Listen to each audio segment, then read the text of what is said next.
Andy Warhol was one of the most prolific and popular artists of his time, using both avant-garde and highly commercial sensibilities. Who was Andy Warhol? Andy Warhol was a successful magazine and ad illustrator who became a leading artist of the 1960s pop art movements. He ventured into a wide variety of art forms, including performance art, filmmaking, video installations and writing, and controversially blurred the lines between fine art and mainstream aesthetics. Warhol died on February 22, 1987, in New York City. Early life.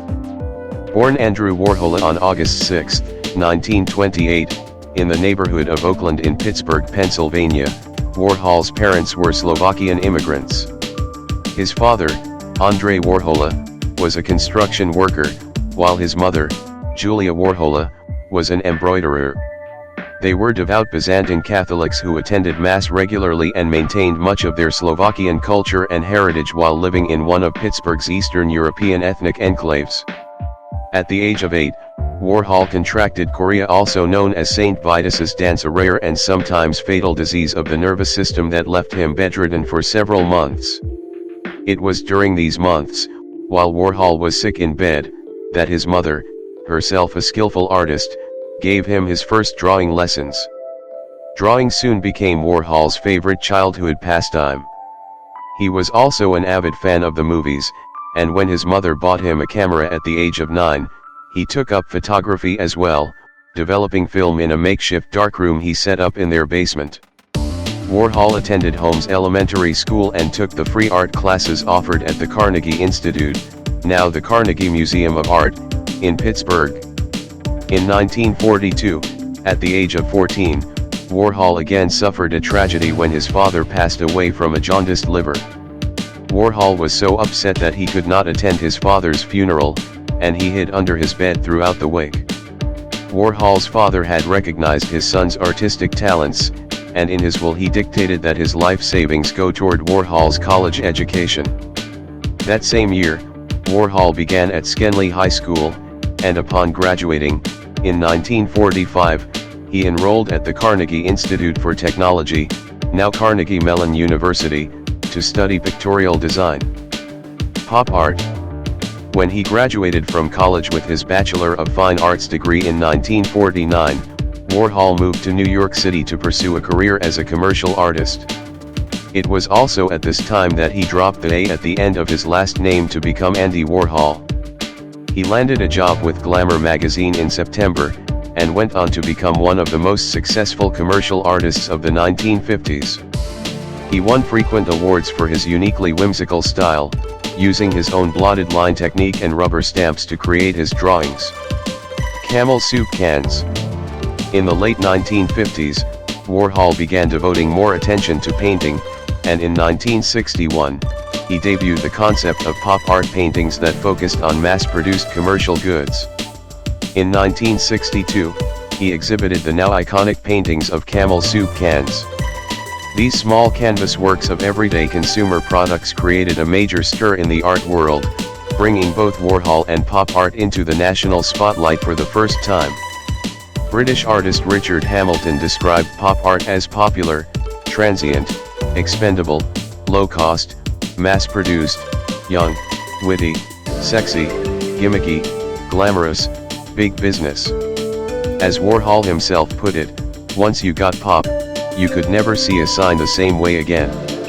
And once you thought pop, you could never see America the same way again. Warhol's other famous pop paintings depicted Coca-Cola bottles, vacuum cleaners, and hamburgers. Portraits. He also painted celebrity portraits in vivid and garish colors. His most famous subjects include Marilyn Monroe, Elizabeth Taylor, Mick Jagger, and Mao Zedong. As these portraits gained fame and notoriety, Warhol began to receive hundreds of commissions for portraits from socialites and celebrities. His portrait 8 Elvises eventually resold for $100 million in 2008, making it one of the most valuable paintings in world history. The Factory. In 1964, Warhol opened his own art studio, a large silver-painted warehouse known simply as The Factory. The factory quickly became one of New York City's premier cultural hotspots, a scene of lavish parties attended by the city's wealthiest socialites and celebrities, including musician Lou Reed, who paid tribute to the hustlers and transvestites he'd met at the factory with his hit song Walk on the Wild Side, the verses of which contain descriptions of individuals who were fixtures at the legendary studio/warehouse in the 60s, including Hollywood Long, Candy Darling, Little Joe Dalsandro, Sugar Plum Fairy Joe Campbell and Jackie Curtis. Warhol was a friend of Reed's and managed Reed's band, the Velvet Underground.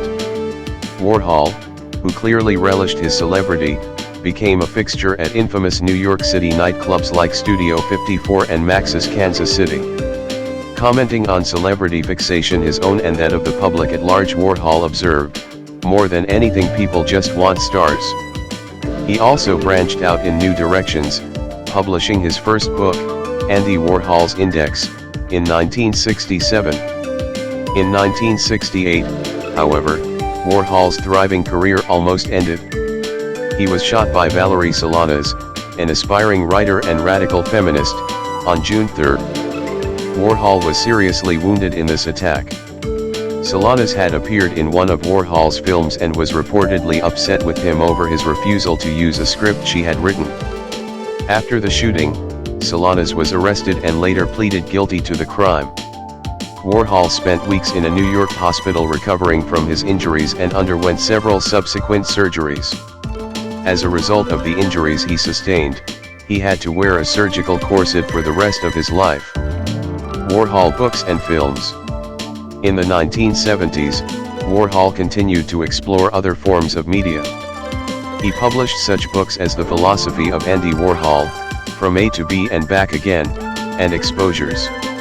Warhol also experimented extensively with video art, producing more than 60 films during his career.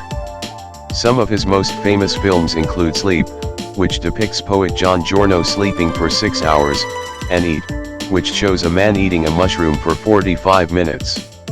Warhol also worked in sculpture and photography, and in the 1980s, he moved into television, hosting Andy Warhol's TV and Andy Warhol's 15 Minutes on MTV. Death.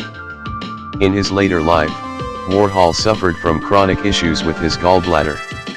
On February 20, 1987, he was admitted to New York Hospital where his gallbladder was successfully removed and he seemed to be recovering. However, days later he suffered complications that resulted in sudden cardiac arrest and he died on February 22, 1987, at the age of 58. Thousands of people attended a memorial for the artist at St. Patrick's Cathedral in New York City. Legacy. Warhol's enigmatic personal life has been the subject of much debate. He is widely believed to have been a gay man, and his art was often infused with homoerotic imagery and motifs.